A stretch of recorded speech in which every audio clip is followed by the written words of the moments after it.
Another application of vectors is plotting.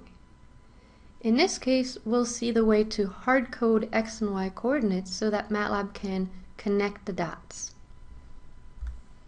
For example, when we were kids, some of us might have connected the dots to complete a drawing.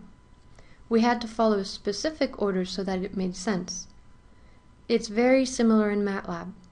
MATLAB will need a series of x and y coordinates, and in order it will connect the dots. For example here, I have 4 data points.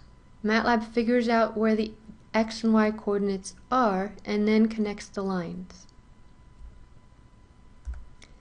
The plot command is what we use to actually create the plot. It uses vectors to store the x and y coordinates. However, there is no magnitude or direction. Instead, it's a collection of x and y coordinates. But vocabulary-wise, MATLAB still refers to these as vectors. For example here, I have a vector of x's and a vector of y's. In order to code them and make MATLAB plot, I have to use vectors. We would start as usual, CLC and clear to clear everything from the command window and from the workspace. The command that's nice to have at this point is to close any previous figure that happened. Maybe we've ran a code that had a bunch of figures pop up all over the place, and this is an entirely new different problem. The close all will close all the figures and start from 0. Code x and y vectors. That way MATLAB will have the x and y coordinates to plot.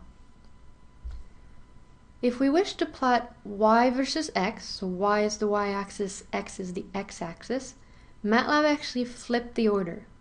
The first argument of the plot command is x. The second one is y. For example, if I needed to plot velocity versus time, I would plot, open parentheses, time first, comma, velocity second. Always remember the x-axis comes first, the y-axis comes second, although in the title of the plot it's the opposite. To title the plot, use the title command. In single quote, indicate the sentence you want to indicate. And last but not least, you may want to read some data off the chart. In this case, you might need grids to help you follow the x and y lines. Let's go see the result on MATLAB. So I've created my x and y data points, 4 x, y coordinates, and I've decided to plot y versus x. When I run this, MATLAB automatically opens a figure and connects the dot and puts the grid. If I wanted to add more points, I could go back at the end of the vector and add more points. MATLAB would again plot all the x, y coordinates first and then connect the dots. It is necessary to have the same amount of numbers though. I can't just add an x and hope MATLAB figures it out. If there is an x coordinate, there is a y coordinate that goes with it. Vectors, notice how MATLAB uses that. It has nothing to do with physics, but it's still a vector in MATLAB's vocabulary. It's a collection of data points. So they must be the same length. So I'll put an 8. And again, MATLAB automatically adjusts everything so that it fits. Now a third argument can be used in the plot command to change the line type, the marker symbol, and the color. Now what does this mean? The color is rather straightforward.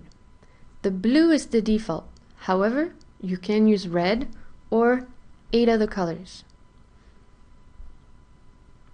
This needs to be in the third spot of the plot command, so after the x and the y, and in single quote. You can also choose the marker type. There is no marker type by default. MATLAB connects the dots but doesn't actually show you where the dots are. You can choose to actually make those dots clearly appear using diamonds or 12 other markers possible, such as a star, a little V, things that stand out. In that case, notice how we saw the line disappear. we can bring it back using the line style that we want. Here I put a colon. For MATLAB, this means a dotted line. There's only 3 other line styles possible: a dash, dash dot, or a straight line. Now thankfully, there is no order to follow. We could have done the diamond, then the dotted line, then the red, or the dotted line, diamond, red, or diamond, red, dotted line. MATLAB has all these symbols very unique, so it cannot mistakenly take one for the other. So there's absolutely no order to remember, and usually we don't even remember each specific code, we refer to the documentation. Now, why would markers be useful? Well, for example, imagine this plot. Blue and green colors make both curves clearly visible.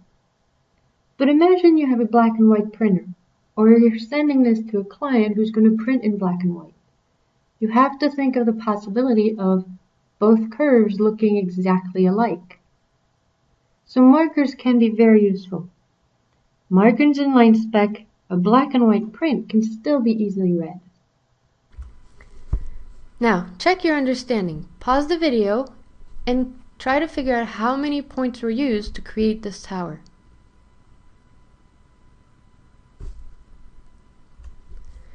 Now, you might be able to check your answer here by counting the number of circles. But on this question, which line specification was used in this plot so that it ended up being dashed, bubbles for each data point, and black?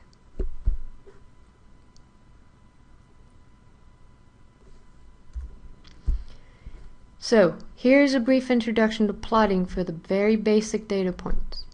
Vectors are still used, but it's absolutely not related to physics. There is no magnitude and direction. It's simply a collection of data.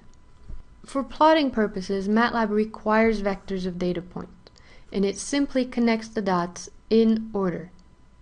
Now the line can be modified using the line specs, the line type itself, the marker, and the color.